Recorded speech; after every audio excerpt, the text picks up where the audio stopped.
ঈশ্বরচন্দ্র বিদ্যাসাগর রাস্তার আলোতে পড়াশোনা করতেন। তার দারিদ্র্য ও অধ্যাবসায়ের বিষয়ে আলোচনায় এই গল্প প্রায় আমাদের সকলেরই জানা, কিন্তু এ বিষয়ে বিশ্বাসযোগ্যতা আলোচনা সাপেক্ষ। বিদ্যাসাগরের জন্ম 1820, মৃত্যু 1891 সালে, আর কলকাতায় স্ট্রিট লাইট আসে মোটামুটি 1889 থেকে 1892, প্রথমে গ্যাস ও পরে বৈদ্যুতিক আলো, বর্তমান মহাত্মা গান্ধী রোড অঞ্চলে। আর তখন বিদ্যাসাগরের জীবনের পড়ন্ত বেলা।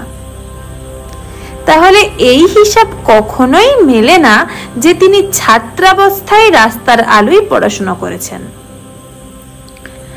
আসলে তার প্রতি শ্রদ্ধাবশত এই ধরনের কিংবদন্তি শুধুই বাঙালির কল্পনা ছাড়া আর কিছুই নয়।